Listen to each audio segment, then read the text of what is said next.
бюджет находится в тяжелом положении. В текущем году дефицит 2 миллиарда 316 миллионов. Это очень огромная сумма. То есть, условно говоря, мы можем заработать там 10 рублей, указывает 8, да, там, авось там. А потом мы все время как бы рапортуем о перевыполненном плане. Да, когда вам тяжело именно государству и народу, когда вам нужны деньги, от льгот отказываются, льготы не раздают. Вы можете посмотреть любую страну. Здравствуйте, в эфире «Чегемская правда». Парламент на прошлой неделе принял законопроект в первом чтении о государственном бюджете. И первоначальные цифры, которые нам представлены согласно этому документу, они не очень впечатляют. Условно говоря, доходная часть, если у нас составляет 14 и 3 миллиарда, кажется, но расходная на 1,4 миллиарда больше, и что, естественно, возникают вопросы. Кстати говоря, председатель парламентского комитета Беслан Халваш отметил, что, в принципе, документ принят как бы за основу, и учитывая, что очень нареканий, достаточно много нареканий со стороны депутатского корпуса, этот документ претерпит значительные изменения. И в этой связи мы сегодня будем говорить с нашим постоянным экспертом Ахрой Арестава. Ахра, добрый вечер. Добрый вечер. Спасибо за очередное приглашение. Пользуясь случаем, уже приближается замечательный праздник, Новый год. Хочу поздравить наших телезрителей, такой дать фон сегодняшний, более позитивный фон сегодняшней передачи, пожелать всем в наступающем году удачи, успехов, здоровья, всего самого наилучшего. Это с поздравлениями все понятно, у нас в Абхазии всегда все нормально. Перейдем к главному. Вообще, твои впечатления, твои комментарии по поводу этого проекта, который был представлен. Вообще, как мы будем выпутываться из ситуации, учитывая, что как бы и вот этот такой огромный дефицит, при этом еще многие вещи там не внесены. Допустим, наверняка у нас на будущий год сохранится опять же тот же энергокризис, который существует. Да? То есть опять возникнут вот эти суммы, там 900 миллионов рублей, которые нужно вот срочно в авральном порядке найти, там, чтобы оплатить за свет, поставляемый с России. Да? То есть, на энергетику у нас всего 150 миллионов. Да, и мне кажется, это совершенно другая сумма, да, не связанная там с оплатой перетока. Вот как ты вообще оцениваешь вот этот документ, который был представлен в парламент? Если, я думаю, ты помнишь, может, телезрители тоже помнят, мы об этом 3 или 4 месяца назад мы говорили о том, что бюджет находится в тяжелом положении. В текущем году дефицит 2 миллиарда 316 миллионов. Это очень огромная сумма. И учитывая тот фактор, что дефицит ложится в первую очередь на республиканский бюджет. То есть у вас бюджет 4,6, 4,7, еще год не закончился, 4,7 миллиарда долларов и 2,316 дефицит. То есть этого в истории Абхазии не было, да и в мировой истории такие большие суммы недопустимы, что будет, скорее всего, бюджетный кризис. И год назад в печатном СМИ я тоже прогнозировал, что мы можем к этому прийти. То, что цифры озвучены вот на следующий год, 150 миллионов значит, на Черноморэнерго, 150 миллионов на поддержку крестьян, значит, по Министерству сельского хозяйства. Ну, там немного добавили на оборону. Это все говорит о том, что не хватает серьезные финансовые средства. И все это предсказывалось и в 2021 году, и в 2022 году. Есть публикации так как правительство выбрало вот тот путь, который они выбрали. Значит, касаемо энергетики, ну, все предупреждали, что принятая тарифная политика, она эффект не даст. Ну, вот сегодня у нас тариф для частных лиц там 1 рубль, для юридических лиц рубль 50. Даже с учетом озвученного там снижения потребления на 300 миллионов киловатт, ну, 2,7 миллиона киловатт, в среднем это 3 миллиарда рублей. Ну, 3 миллиарда рублей не собрано. Собрано там 680 или 690. И это все предупреждалось, что не получится собрать. Надо было идти другим путем. И это не получится собрать, было ясно. И когда принимались решения там, в 2015 году, в 2016, в 2017, стоял тоже вопрос. Ну, по крайней мере, в администрации президента тарифная политика по Черноморэнерго и по водоканалам, она обсуждалась. У нас же тарифы не только значит, давно не поднимались, не только в Черноморэнерго, это водоканал, это вывоз мусора, это отчисления на капитальный ремонт, значит, жилых помещений, зданий, сооружений. Ну, если коротко, коммунальные платежи, да. И основным, главным фактором, на основании которого принимали мы, например, тогда решение, это доходы населения.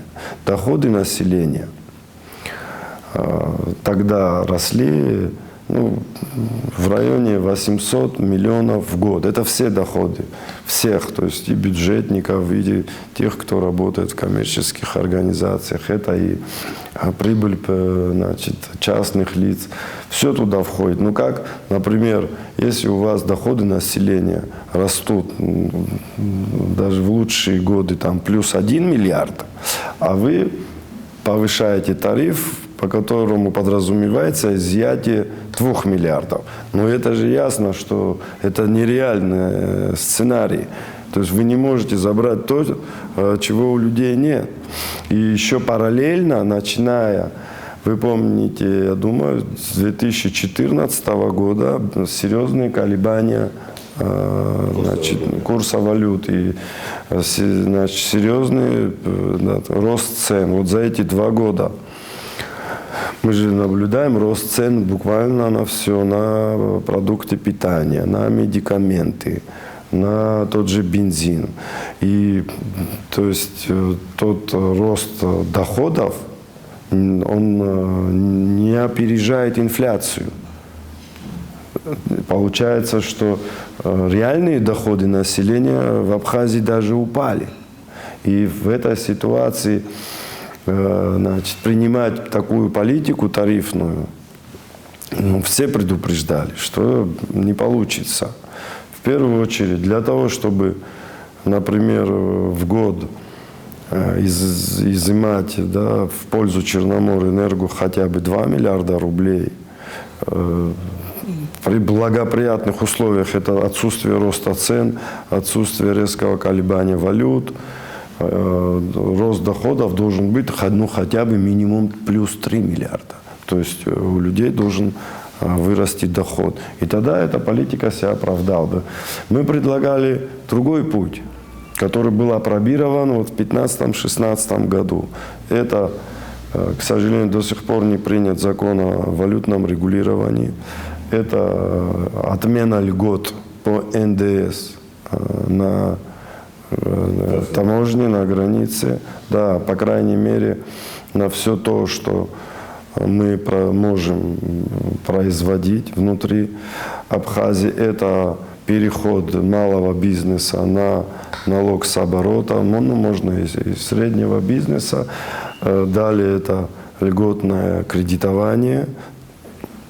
То есть, если вы, например, вводите НДС на границе на огурцы или консервированные огурцы, вы параллельно должны предоставить бизнесу кредиты долгосрочные на 5-10 лет для того, чтобы они могли открыть цеха по производству данной продукции. И Если бы пошли этим путем, то сегодня у нас бюджет был бы, уверяю вас, на 4-5 миллиардов республиканский. Только был бы больше. Но, к сожалению, пошли другим путем, и мы имеем то, что имеем. И сегодня фактически страна не имеет деньги на модернизацию энергетики. Страна не имеет деньги в необходимом количестве на поддержку наших крестьян и на модернизацию вооруженных сил. И это надо признать, что надо менять подходы. И я думаю, вот эта смена подходов, вот вы упомянули Беслана Халаш, скорее всего, он и будет об этом говорить в парламенте. Ну, смена подходов, как бы это все-таки должна быть какая-то стратегия. Да? Сейчас бюджет принимают, и я думаю, всегда последние годы есть желание всегда этот документ принять до Нового года, то есть как-то совместить со сменой стратегии, чтобы правительство клялось мамой и говорило, да, мы точно пойдем по вашей стратегии, как-то не очень реально. Но при этом, мне кажется, все-таки у нас все время бюджетные показатели доходной части все время как-то с запасом как бы указывали, да, то есть, условно говоря, мы можем заработать там 10 рублей, указывает 8, да, там, авось там, а потом мы все время как бы рапортуем о перевыполненном плане, да, доходной части. Наверняка и этот бюджет, наверное, какие-то заначки имеет на будущее, да, то есть вот бюджет 2024 года, какие-то запасы есть, наверное, где можно, в общем-то, выровнять ситуацию, как-то вот этот дефицит образовавшийся перекрыть и так далее. Как ты думаешь, где у нас вообще там вот эти заначки могут быть? У нас, я бы не назвал их заначками, есть факторы, в основном внешние, которые влияют на все эти процессы. Ну, на нас сейчас все внешне влияет. Да, поэтому, конечно, прогнозировать, ну, желательно иметь таких специалистов, которые все это могут прогнозировать. Но я все-таки думаю, подход депутатов, которые озвучили, что будут серьезные поправки, значит, они что-то хотят предложить. Если ничего не менять, опять же, будем идти, как идем. Простите, пожалуйста. Если мы ничего законодательства менять не будем, серьезных изменений не будет. Ну, вот я вначале озвучил, 2 миллиарда 316 миллионов дефицит. Да, таможенный комитет перевыполняет план, и Министерство по налогам, буквально на днях были отчеты, они план перевыполняют. Но этого недостаточно, это не хватает для того, чтобы обеспечить, я бы так назвал, минимальный уровень расходов государства, гарантирующих нашу национальную безопасность. На сегодняшний день у нас бюджет должен быть именно республиканский, плюс 5 миллиардов рублей.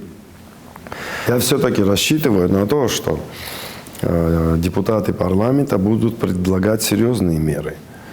И это в первую очередь, насколько я информирован, это закон о налоге с оборота, это закон о валютном регулировании, это сокращение льгот по НДС. То есть это абсолютно стандартные меры, которые принимает любое правительство, попадающее вот в похожие ситуации, когда на государственные нужды необходимы дополнительные расходы. Особенно это заметно с 2014 года. Первая страна, которая приняла серьезные меры, это была Греция. Потом вот я, значит, посмотрел и Германию, Польшу, Россию, Словакию, везде за последние 5-6 лет поднялся НДС. Ну, в Германии до 19%, в России до 20%, греки еще раз подняли, у них уже даже 24%. То есть у нас нет такой, я сейчас не хочу никого расстраивать, у нас нет необходимости на столь радикальные меры. У нас всего лишь речь идет о том, чтобы отменить часть льгот, тем самым делать ставку на собственного производителя, вот на наших людей, которые способны будут конкурировать с иностранной продукцией. В первую очередь, мы в прошлый раз об этом говорили, все, что мы можем производить, все, что мы можем консервировать, на все надо вводить НДС. Это будет прямой защитой. Да, это будет прямой защитой тех инвестиций, которые пойдут, естественно, на пищевую продукцию, на поддержку крестьян. На сегодняшний день у нас эта отрасль является самой перспективной в плане быстрого эффекта. То есть год-два, значит, эффект мы можем получить, обеспечить рост производства, обеспечить поставки продукции тем же туристам. Вот тот положительный внешний фактор, о котором я упомянул, это в первую очередь приток туристов. Значит, денежный оборот в стране у нас увеличился в 2,5 раза за эти 3 года. Было там 54 миллиарда. На сегодняшний, я думаю, год мы закончим в районе 140 миллиардов. То есть деньги в стране есть. Клиент есть, то есть в лице туриста. И вот этим фактором надо пользоваться. На сегодняшний день из-за того, что мы не наращиваем производство, мы в районе 7 миллиардов производим собственную продукцию. В районе тоже чуть больше 7 продаем за границу. Это очень мало. Надо минимум удваивать эти показатели. И если мы посмотрим, уже если в 2015 году, когда мы принимали эти решения, не с чем было сравнить. Решения давались тяжело. Сегодня уже есть практика, есть где НДС введен на вина, на водки, водочные изделия, значит, на пиво, ряд других позиций. Там везде результаты замечательные. И уже есть понимание того, что НДС функцию защиты местного производителя выполняет отлично. И те крестьяне в основном, которые выращивают помидоры, огурцы, дыни, арбузы, фасоль, значит, ягоды, значит, плоды, яблоки, груши, они беззащитные, они не в состоянии конкурировать, и у всех дела, скажем так, не очень хорошо. Если пока мы не примем эти меры, они хорошо и не вы можете туда вкладывать, все равно это деньги пропадут и труд пропадет. Вот в чем. Ну, ты говоришь о поддержке там местного производителя, но мне кажется, одного там увеличения НДС там для ввозимых товаров явно недостаточно. Наверное, нужна какая-то более комплексная программа поддержки этих местных производителей. Вот этой комплексной поддержки нет. То есть нет ни длинных денег, ни каких-то льготных там вещей, которые там мы предлагаем там иностранному инвестору, да, там освобождая. У нас сейчас там на 8 лет освобождается, но вот аэропорт там на 25 лет, кажется, собирается, есть идея освободить, да, от налогов, но, кроме НДС, да. Но вот в этом плане у нас какие перспективы есть в этой политике? Ну, вот ввозной, да, там, ввести какие-то заградительные метры, а внутри как поддержать этого производителя? Мы, кстати, я говорил о комплексе мер. Но это первый шаг. Валютный контроль, НДС, значит, отказываемся от льгот, налог с оборота, ну, понятно, цифровизация, это кассовый аппарат и все прочее. То есть это контроль. Естественно, параллельно вопрос ставится.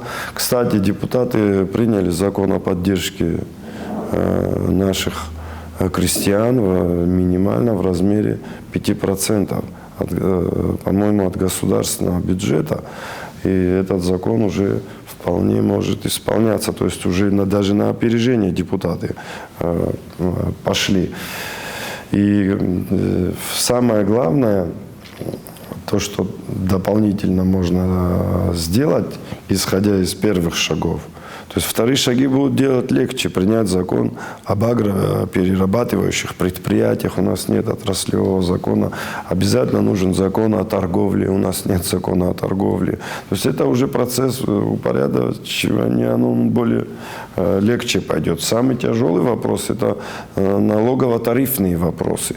Например, если мы говорим о том, чтобы отменить льготы, но это, еще раз я говорю, это практика стран, которые вокруг нас. Когда вам тяжело именно государству и народу, когда вам нужны деньги, от льгот отказываются, льготы не раздают.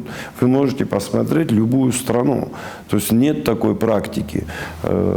Есть практика, когда часть налогов других, их можно снизить. И этих налогов очень много. Можно налог на прибыль с 18 снизить до 15. Можно снизить транспортный налог в 2 раза снизить. Можно снизить таможенный сбор. Ну, много чего можно посмотреть и снизить. Потому что они напрямую так не влияют, как влияет НДС. Он очень сильно влияет на производителя, на экономическую ситуацию внутри страны. Если вы не производите товар, у вас нет добавочной стоимости. То есть у вас не будет прибыли. Прибыль уйдет из страны. То есть вот тот турист, который к нам приезжает, мы его снабжаем в основном иностранной продукцией и зарабатывают на тех туристах, на наших, так скажем, клиентах зарабатывают иностранные производители. Ну, а какой смысл принимать здесь 1 300 000, вот озвучили недавно, туристов, а потом у нас денег нет, вот на вывоз мусора мы даже завод не можем построить. И это же надо ломать эту ситуацию. И поэтому поддержка пищевой промышленности – это очень быстрый выход. Ну, быстро, я имею в виду, несколько лет достаточно. Это не надо там...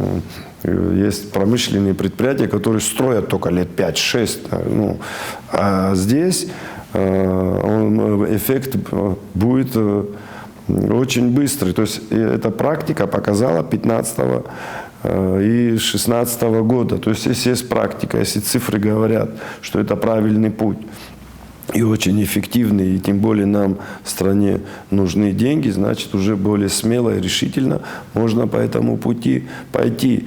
И важнейший вопрос в экономике – это люди, это среда экономическая, и наши люди инициативные. Вот почему я настаиваю на том, чтобы все-таки оказать и защиту налоговую, и поддержку на длинные кредиты нашим крестьянам, потому что вот я участвовал в нескольких встречах в селах, вот буквально в течение 3 недель.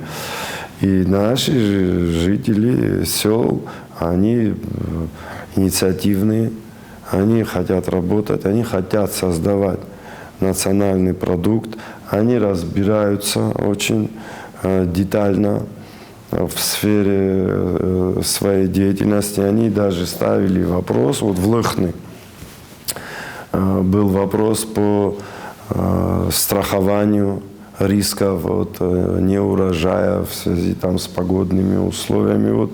То есть люди очень активные, инициативные. Вот даже не в передаче, на прошлой встрече по Тамышскому участку, там тоже там нет иностранцев, это наши люди, оказывается. Они тоже проявляют инициативу, они хотят реализовать свои планы. И также вот в Беслахубе крестьяне, которые имеют разные направление своей деятельности, и они готовы создавать национальный продукт. И мы должны это, я имею в виду, государство должно всячески это и поощрять, и защищать. Ресурсы под эти проекты, это дело, конечно, правительства. Но уже я думаю, что это только ленивый не говорил о том, что надо экономно и эффективно расходовать бюджетные средства. На первом этапе выделить, вот сейчас 150 миллионов, я думаю, это очень мало, но начать надо хотя бы с 300, с 400 миллионов. Потому что не все сразу будут готовы прийти и предоставить свои проекты. Я думаю, это вполне под силам нашему правительству. Значит, также очень важно вот из практики в 2015 году, если вы помните, я был заместителем министра экономики, Атгуру Амирович Ардзинба был министром экономики. Мы деполитизировали доступ к государственным финансам. То есть мы никого вообще эту тему закрыли. К нам вне зависимости от политических взглядов любой гражданин мог прийти и сдать проект, и есть этому подтверждение и факты. Это очень важно, чтобы власть, она ко всем гражданам своей страны относилась одинаково. То есть выборы закончились, все, власть же избирается для всех граждан. И тогда будет доверие, тогда люди быстрее подключатся. Я к чему это говорю? У нас еще есть одна цифра, связанная с количеством участников экономической деятельности. Это такой индекс деловой активности, когда количество фирм в 2015-2016 году на налоговый учет там в районе 5000 было, плюс 3500 граждан вовлеклись в бизнес, открыли организации, стали платить налоги. То есть вот эти все меры, включая деполитизацию, доступа к государственным деньгам, они создают атмосферу доверия. А нам сейчас надо, вы же не можете просто так экономику поднять. Экономику создают люди, граждане. И в экономике на сегодняшний день, если я не ошибаюсь, в районе 9000 зарегистрированных и постоянно платящих налоги. Нам надо еще 3-4 тысячи людей вовлечь в бизнес, чтобы они занялись бизнесом, чтобы они создавали национальный продукт, чтобы они участвовали активно в экономических процессах. И тогда мы сможем и удвоить, довести до 14, до 15 миллиардов внутреннее производство, увеличить экспорт, заместить продукцию импортную на отечественную, продавать туристам, и количество денег, остающихся в стране, будет увеличиваться. И доходы бюджета тоже будут увеличиваться кратно. Вот мы говорили о развитии, в принципе, о вариантах развития и внутреннего производителя, который будет стимулировать, в общем-то, экономический рост.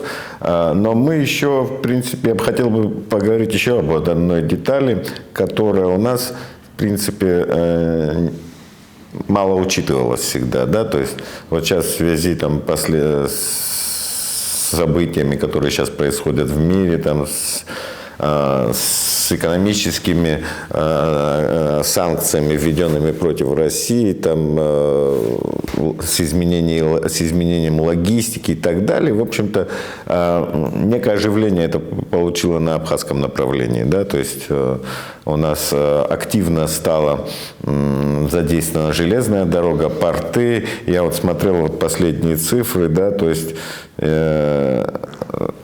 статистика, 850, что ли, миллионов, 850 тысяч тонн перевезено. То есть считай, что грузов по этой железной дороге, считай, к концу года это будет 1 миллион тонн. 1 миллион тонн перевезено по Абхазской железной дороге. Кроме того, количество вагонов, там, грузов, то есть тоже значительно возросло, да, то есть что позволило, в общем-то, там ремонтировать, да, то есть вот эту нашу железную дорогу, которая все время оказалась вот в таком ужасном состоянии, да, то есть начали уже вкладываться деньги и в ремонт, и в восстановление тех же вокзалов, станций, подъездов и так далее. Также и портовая инфраструктура стала улучшаться. Но мне кажется, вот как-то мы, в общем-то, заточены по чуть-чуть. То есть вот сейчас есть вот это направление по железной дороге, доставляется из России, там, условно говоря, там, в Очимчиру, да, в Очимчирский порт, да, товары, которые идут в Турцию или из Турции, ну, больше из Турции в Россию. Но вот как бы глобально смотреть мы тоже как-то, наверное, не очень решаемся. Хотя, учитывая, что у нас сейчас и аэропорт в реальности планируется вот ровно через год, там, с 1 января он, в принципе, должен заработать. Да, то есть еще одна вещь, которая нам, как бы, наверное, будет приносить, если не прямые доходы, то хотя бы косвенные, да, вот, то есть оживит. Так вот, насчет транзита, мне кажется, у нас есть перспектива, я так периодически читаю, что там в российских телеграм-каналах, да, такие заверения, что там, в ближайшей перспективе вот эта дорога, железная дорога, которая там у нас 30 лет бездействует, она, вот это сквозное железнодорожное сообщение через Абхазию там, в сторону Армении и так далее, оно будет возобновлено. Да, то есть есть ли у нас вообще институты, которые просчитывают вот такие варианты? Да, я понимаю, Министерство экономики, оно там не безгранично, да, оно там занимается текучкой и так далее. Но вот такого рода там экономическое сообщество, которое может смотреть на перспективу там, на 5, на 10 лет, да, то есть есть ли у нас эта возможность как-то изменить, учитывая то, что, допустим, мы вот в той же энергетике, видимо, у нас какой-то прошел просчет. Да, где мы не учли, и сейчас это нам все боком выходит. Да? А здесь вот есть возможность, наверное, как бы уже положительную эту динамику хоть как-то зафиксировать и, может быть, помочь ей получить дальнейшее развитие. Ну, вопрос транзита всегда стоял, всегда обсуждался. И, к сожалению, у нас тормозится этот вопрос по, ну, я бы так сказал, это политика властей в Тбилиси. А транзиту очень мешает закон об оккупированных территориях. Как вы откроете транзит, но простой пример. Транзит, он и железнодорожный, и автомобильный, и, значит, в конце концов, люди могут границы на велосипедах, туристы переходят границы, мы наблюдаем. Если их задержат, вот если, например, с Сочи человек едет в Кутаис, например, Кутеш, Кутеш, Созар, его там задержат и посадят. Ну да, это да, у них там закон есть, да. Естественно, поэтому два вопроса ключевых всегда руководство Абхазии ставило. Это, значит, отменить действие вот этого, сам закон отменить об оккупированных территориях. Он им мешает и инвестициям, он мешает передвижению людей. Есть заключение Венецианской комиссии, что этот закон не демократичен, он противоречит всем международным нормам. Об этом даже говорил министр иностранных дел Лавров. Его надо отменять. И второй документ – это вот о неприменении силы, который обсуждается на женевских дискуссиях. Я думаю, что, конечно, транзит нужен в первую очередь.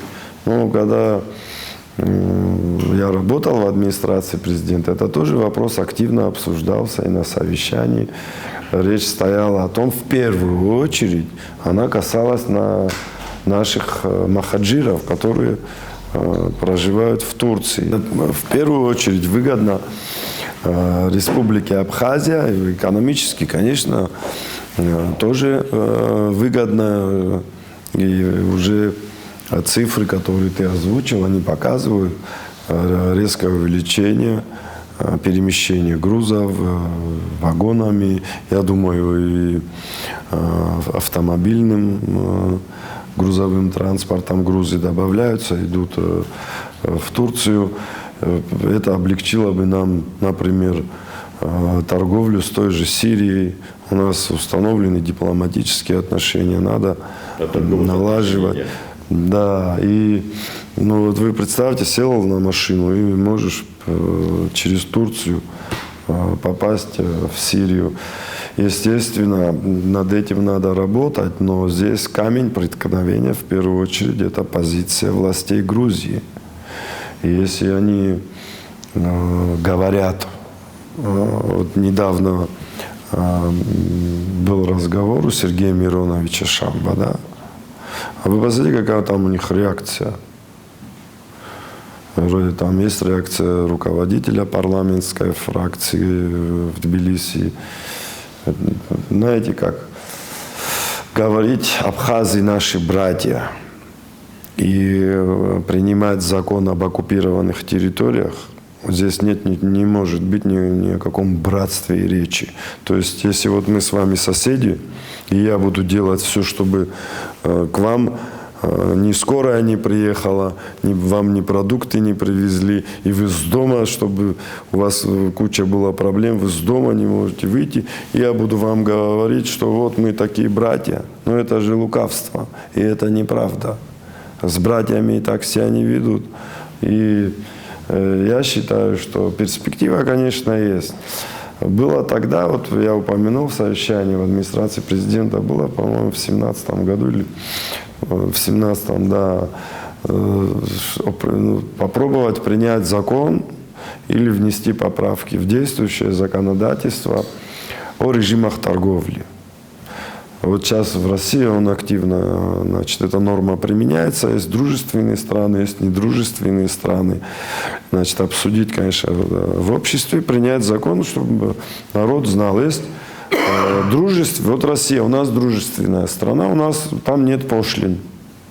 0 ставки на товары, произведенные в России. Есть недружественная страна, там можно и 10, и 20% сделать пошлину, чтобы, значит, усложнить торговлю. Но легализовать при этом, да? Конечно, обязательно. Конечно, торговля, да, она должна быть легальна в плане